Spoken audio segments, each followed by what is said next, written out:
Imagine waking up tomorrow with no house, no heater, no jacket, and outside your window the temperature has dropped to negative 20 degrees. Now imagine surviving like that, not for one night, but for months, every single year, for thousands of years in a row. That was daily life for early humans. No thermostats, no insulated walls, no emergency services to call, just skin, fire, and whatever the land gave them. So here's the real question. How did a soft, hairless, tropical-born species, one that evolved under the hot African sun, survive brutal Ice Age winters that killed off entire populations of far tougher animals? And here's what makes this even stranger. Some of the methods early humans used to survive the cold weren't just clever. They were borderline insane by modern standards. So insane that some of them still show up quietly inside your own body today. To understand this, you have to go back roughly 40,000 years to the peak of the last Ice Age. Much of Europe, Asia, and North America was covered in thick sheets of ice. Average temperatures were sometimes 10 to 15 degrees colder than they are now. And Homo sapiens, a species built for savanna heat, was pushing further and further into some of the coldest environments on Earth. At first, this looks like a losing battle. But archaeologists studying Ice Age sites found the first major survival strategy almost immediately. Clothing technology far more advanced than most people assume. In 2016, researchers analyzing ancient tools found sewing needles made from bone, dating back over 40,000 years, discovered at sites across Siberia and Central Asia. This wasn't just draping an animal skin over your shoulders. This was fitted, tailored, multi-layered clothing, similar in concept to modern Arctic gear, stitched together to trap body heat and block wind. But here's where things get strange. Clothing alone wasn't enough. Shelter had to evolve too.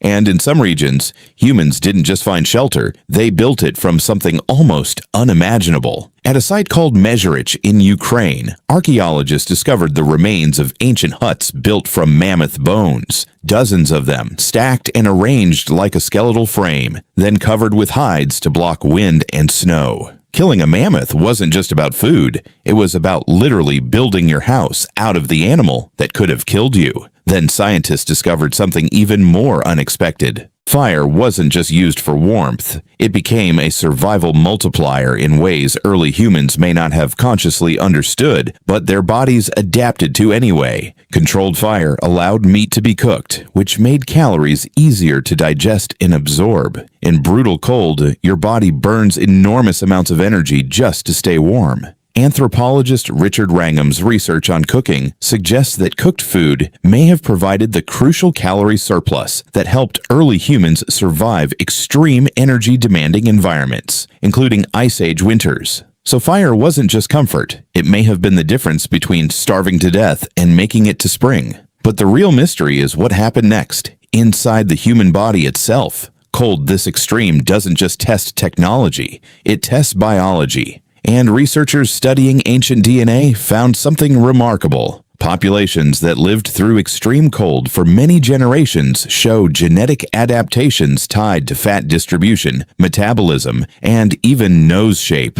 A 2017 study published in PLOS Genetics found that populations from colder climates tend to have narrower, more elongated nasal passages, a trait that helps warm and humidify freezing air before it reaches the lungs. In other words, evolution didn't just give humans clever tools, it quietly reshaped their bodies. But tools in biology still weren't enough on their own. There was one more survival strategy, arguably the most powerful of them all, and it wasn't physical at all. It was social. Anthropologists studying Ice Age human remains found repeated evidence of care for the injured, elderly, and disabled individuals who survived long after they should have died from their injuries. This suggests something crucial. Humans weren't just surviving the cold as isolated fighters. They were surviving as tightly bonded groups, sharing food, sharing warmth, and in many cases, literally sleeping in physical contact with each other to conserve body heat overnight. Group survival wasn't a nice bonus. It may have been the single biggest reason our species made it through the Ice Age at all, while other capable hunters did not.